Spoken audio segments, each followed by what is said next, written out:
Bajaj Pulsar NS400Z নামটা খুব ওভারহাইপ ছিল এতদিন অবধি পালসার ফ্যান্সদের জন্য, কিন্তু যবে থেকে লুক বাজাজ অফিসিয়ালি রিভিল করে তবে থেকে ফ্যান্সরা এই বাইকটাকে প্রচণ্ডভাবে হেট করতে শুরু করেছে। কারণ ফ্যান্সদের আশা ছিল একরকম, কিন্তু বাজাজের ডিজাইনাররা বাইকটাকে লুক দিয়েছে আর একরকম। It's like almost N250 and Dominar 400-এর মিক্সচার। বাট যাই হোক, এখন বাইকটা লঞ্চ হওয়ার পরে যখন বাজাজ ইন্ট্রোডাক্টরি প্রাইসটা রিভিল করে তবে থেকে অনেকেই বাইকটাকে নিয়ে ইন্টারেস্টেড হয়েছে। কারণ বাইকটার এখন শোরুম প্রাইস হচ্ছে 1.85 লাখ রুপিস। তো এই দামে নর্মালি 400cc বাইক আসে না, এই দামে 150 থেকে 200cc বাইক ঘোরাফেরা করে। সেখানে 400cc বাইক লঞ্চ করা, যেটার ইঞ্জিন ডমিনার 400 থেকে বড় করা, that produces 400 bhp power and 35 nm torque, এটা বুদ্ধিমানের কাজ না বোকামো। Let's talk about it. Let's see এই দামের মধ্যে যারা পারফরমেন্স ওরিয়েন্টেড বাইক চাইছো বাট মাইলেজও তাদের খুব ইম্পর্টেন্ট, তাদের জন্য এই বাইক না। কারণ এটা 400cc বাইক, তো 400cc হিসাবে বাইকের থেকে হাইওয়ে রাইডসে 30 to 35 kmpl ম্যাক্স, এবং সিটি রাইড যদি করো তাহলে সেখানে তো আরোই কম, 22 থেকে 26 কিলোমিটার পার লিটার মাইলেজ কিন্তু ডেলিভার করবে, যেটা মোটেই খুব একটা ভালো ফিগার নয়। whereas other 150 to 200cc bikes easily তোমাকে 40+ kmpl মাইলেজ হাইওয়েতে ডেলিভার করবে এবং অলমোস্ট 30 to 35 kmpl সিটিতে ডেলিভার করার জন্য ক্যাপেবল।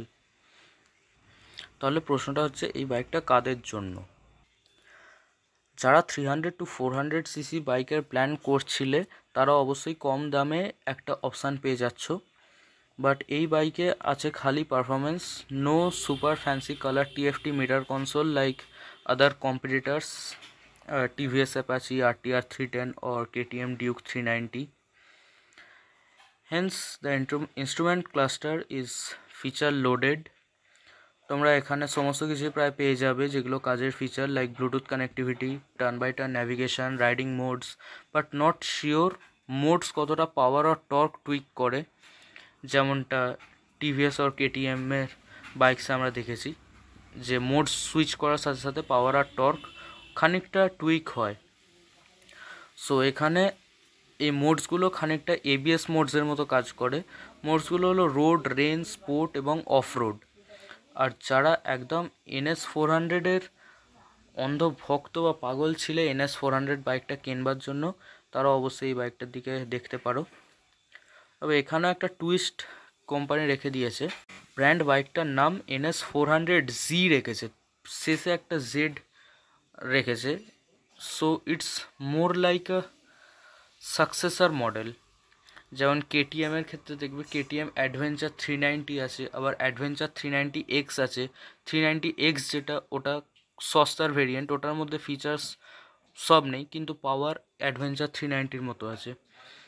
সো বাজাজ মেবি এটা প্ল্যান করতে পারে ফিউচারে, দেখা যাক KTM Duke 390-র LC4C 399cc ইঞ্জিন NS400-এ পাওয়া যায় কি না। তো তখন বাজাজ নতুন NS400 অবশ্যই লঞ্চ করবে।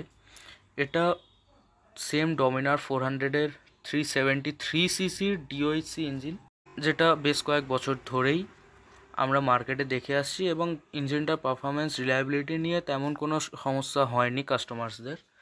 কিন্তু বাজাজের সার্ভিস এক্সপিরিয়েন্স এবং আফটার সেল সার্ভিস সেটা নিয়ে সবই অবশ্যই জ্ঞাত আছো। লেটস সি আমরা NS400 কতদিনে দেখতে পাই। তো যারা ভাবছিলে এই ভিডিওটাতে বাইকটা রিভিউ করা হবে, তেমন কিছু না, it's just like a overview of the bike, যে বাইকটার স্পেসিফিকেশান এবং প্রাইস রেঞ্জ হিসাবে বাইকটা কতখানি ভ্যালু ফর মানি হতে পারে। বিকজ একটা price range of 1.85 lakhs a 400cc bike is so affordable. কিন্তু যেহেতু এটা 400cc বাইক, এটা ভালো অ্যামাউন্টের মেনটেন্যান্স কস্ট চার্জ করবে, যার মধ্যে ফিউল খরচাটাও ইনক্লুডেড আছে।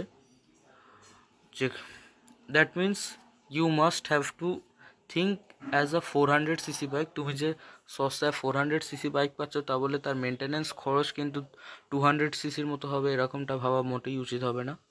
400 সিসির মতোই তার মেনটেন্যান্স কস্ট হবে, সেই জিনিসটা মাথায় রাখতে হবে। এবং বাইকের কমফর্ট কীরকম, বাইকের সাসপেনশনস কীরকম, ব্রেকস কীরকম, এই জিনিসটা তো অবশ্যই, যদি তুমি বাইক কেনো তাহলে তোমাকে বাইকের শোরুমে গিয়েই বাইকটার টেস্ট রাইড অবশ্যই নিতে হবে। কারণ ইউটিউব ভিডিও দেখে বাইকের তোমার জন্য বাইকটা কতটা সুটেবল সেটা তুমি বিচার করতে পারবে না। অ্যান্ড আমি খালি ওভারভিউটা তোমাদেরকে দিয়ে দিতে পারি যে বাইকটার টপ স্পিড হচ্ছে অলমোস্ট 165 কিলোমিটার এখন ক্লক করছে, তবে ফার্স্ট সার্ভিস সেকেন্ড সার্ভিসের পরে বাইকটা আরও খুলবে, 170+ যাওয়ার খুব চান্সেস আছে। এখন লোকজন ম্যাক্স আউট করেছে 165 kmph অবধি। So that's a point. 165 এটা একটা 300 সিসির বাইকও টপ স্পিড ডেলিভার করে, আবার একটা 400 সিসি বাইক এর থেকে আরেকটু বেশিও যেতে পারে। That means this bike can also go beyond 165। সেটা তো পরে আস্তে আস্তে আরও যত বাইকটা মার্কেটে আসবে, যত লোকজন চালাবে তত দেখা যাবে। সো তুমি যদি 400 সিসি বাইকের মেনটেন্যান্স নিতে পারো তাহলে অবশ্যই এই বাইকটার দিকে দেখতে পারো, কিন্তু যদি না হয় তাহলে অবশ্যই 150 to 200 সিসির মধ্যে বাইক দেখাই তোমার জন্য ভালো হবে। কারণ ওদের অবশ্যই মেনটেন্যান্স কস্টটা অনেক কম, ওদের ফিউল খরচাও কম, ওদের রেঞ্জও বেশি হবে অন আ সিঙ্গেল ট্যাঙ্ক। কারণ NS 400-এর ট্যাঙ্ক কিন্তু 12 লিটারের, সেখানে যদি 30 কিলোমিটার পার লিটারের মাইলেজ গুণ করা হয় then it comes around 360 kilometres say full tank range, যেটা অবশ্যই কমই হবে, বেশি হবে না। That's a matter. এখানে যদি 200 সিসির বাইক হয় বা 150 সিসির বাইক হয় আরও বেশি রেঞ্জ দিতে তারা সক্ষম। এবার সেটা তোমার ব্যাপার, তুমি যে বাইকটা কেনা বুদ্ধিমানের কাজ মনে করবে, it's obviously on your pocket.